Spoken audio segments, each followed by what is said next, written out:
avançando agora para propostas.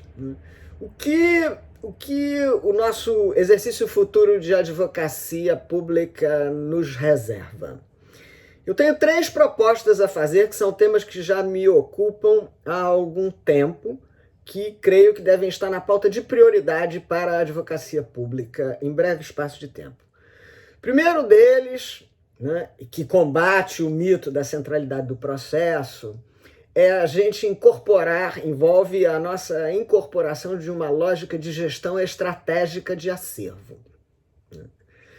E nisto não estou me referindo exclusivamente a uma providência que muitas de nossas instituições já vêm se dedicando, que é a criação de processos eletrônicos. Claro, isto é um ponto importante, mas é o passo muito inicial do que seja uma gestão estratégica de acervo. Aqui quero me referir quando aludo à gestão estratégica de acervo. É preciso que nós sejamos capazes de compreender o universo de conflitos que nós estamos sendo chamados a intervir. E compreender em todas as suas variáveis, quer dizer, quantos são? Como se distribuem geograficamente? Qual é a natureza da postulação que está se desenvolvendo ali? Qual o tempo médio para a composição deste tipo de conflito? Só através de informações estratégicas desta natureza a gente vai poder eleger as nossas prioridades de atuação institucional. Porque hoje isso se dá muito no feeling, né? Eu tenho a sensação de que há uma nova leva de demandas em tal matéria, assim, assim. Mas isso é uma sensação, né? E numa instituição maior, né, com um número maior de advogados públicos, essa sensação pode ser muito distorcida. Isso pode ser a percepção muito pessoal de um colega, né?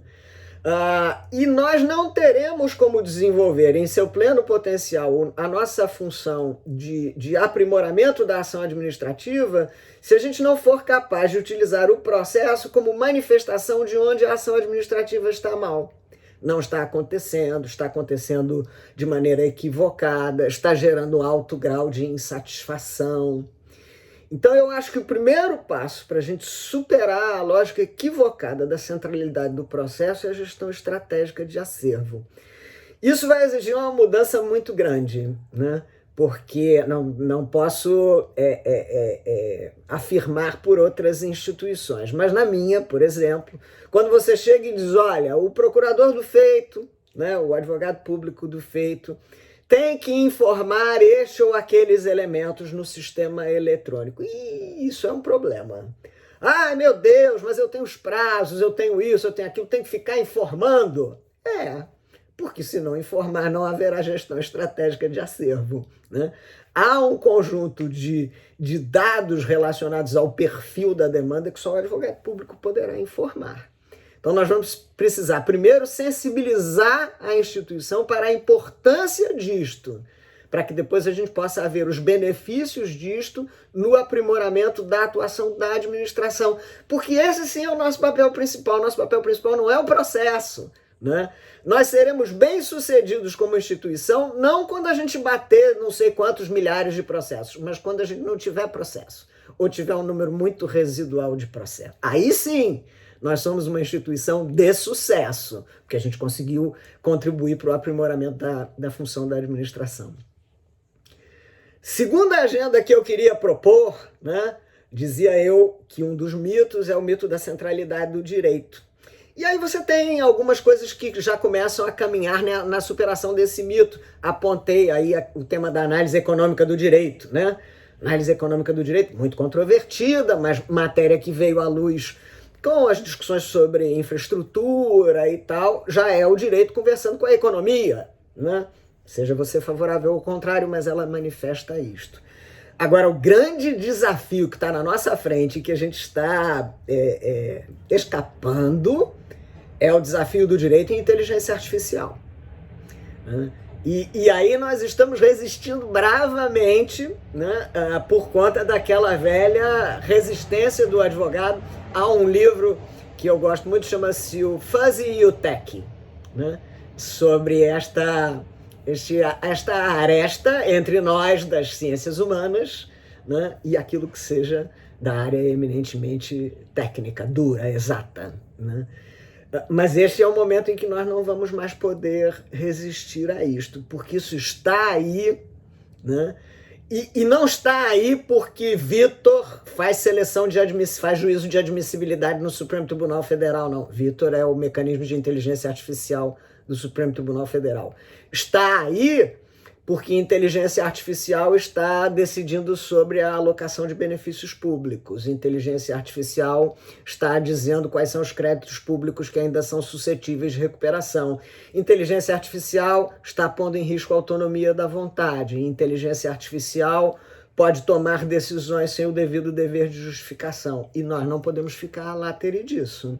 Precisamos ir mais adiante, mergulhar na compreensão desse fenômeno para ver até que ponto a administração pode se valer dele, quais são as balizas para que a administração possa se valer dele. Outro desafio para a advocacia pública. E o terceiro desafio diz respeito lá ao receio da contaminação, né? Não sei se os senhores terão visto, eu até pensei em trazer, confesso, mas não houve oportunidade. Circulou neste importante sítio de informação jurídica que é o Eli Bolado. Não sei qual dos senhores já terá tido oportunidade de ver o Eli Bolado, mas circulou um meme que envolvia uma foto que tinha de um lado Cass Sunstein e de outro lado uma pessoa muitíssimo modesta, né? E o e-mail dizia assim: administração pública da academia, administração pública real. E eu achei esse meme perfeito. Perfeito, é isto, né? A gente, às vezes, nos nossos castelos, fica pensando que o administrador público é uma pessoa com aquela formação, tem esses dados, dispõe desses elementos. Mas o administrador público lá do município pequeno ou da divisão pequena, de uma estrutura monstruosa federal, ele pode não ser o Cass Sunstein. Portanto, ele não tem aquela informação, aquele conhecimento, aquele municiamento de dados e de ferramentas.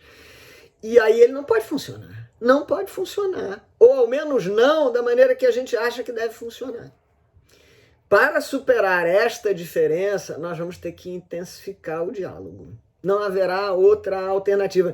E isso talvez exija um repensar da nossa própria organização institucional, porque nós não temos o nosso critério de especialização, ele se dá a partir da perspectiva do direito. Como é que eu estruturo as procuradorias especializadas na Procuradoria do Município do Rio de Janeiro? Pela matéria de direito. Então você tem a Procuradoria Tributária, a Procuradoria Trabalhista, a Procuradoria, né? E isto não é necessariamente aquilo que favorece melhor a troca de informações com a administração pública. E aí a gente não consegue fazer circular dentro da nossa instituição essas informações que resultem do diálogo. Então nós vamos ter que nos aproximar mais da administração, porque compreender a dinâmica da formulação das escolhas públicas vai exigir essa relação mais próxima. E isso vai exigir uma adaptação intensa, né? E aí, de novo, não pode ser o mito do conhecimento jurídico. Por exemplo, nós vamos ter que aprender a falar administrativez. Os senhores que já tiveram a oportunidade de conversar com servidores de áreas técnicas muito específicas sabem disso. Os primeiros momentos do diálogo são difíceis, né? Termino, já estou concluindo. Né? Perfeito, obrigado. Já estou concluindo. Os primeiros momentos do diálogo são difíceis. Eu já tive a oportunidade de dialogar com o pessoal da Secretaria de Habitação. Né? Eles têm o jargão deles, assim como nós temos o nosso. Né? E aí nós vamos ter que aprender esse jargão, internalizar esse jargão, para que a comunicação possa acontecer. Sem o que a comunicação não vai se dar. Né? Vejam que o conjunto de desafios é grande. E ele envolve modificação na nossa formação profissional, na estrutura da nossa organização institucional e na visão que a gente tenha mesmo do que seja uma advocacia pública bem-sucedida.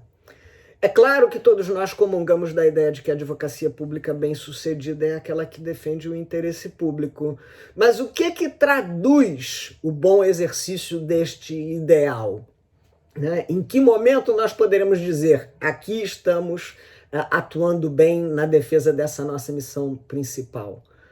Esse é a reflexão interna institucional que a gente precisa efetivamente fazer.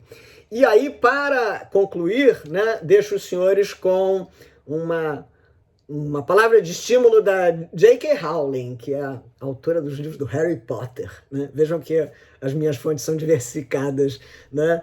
Mas J.K. Rowling falava, você começa a pensar que alguma coisa seja possível a partir do momento que você tem a coragem para fazer. Né? Então os desafios são grandes. Nossa trajetória como advocacia pública para o futuro é complexa. Mas nós vamos chegar lá, porque, amigos, meninos, eu vi. Né? Nós partimos de uma realidade em que a Constituição previa uma AGU e as resistências institucionais se puseram fortemente até que a AGU pudesse se consolidar como instituição e assumir a importância que a Constituição lhe deu desde o início. Né? Alguém, naquele momento, não obstante ver as resistências, começou a pensar que era possível, teve a coragem e fez. Estou certa que os que estão conosco nessa jornada compartilham da ideia que é possível, têm a coragem e farão. Muito obrigada.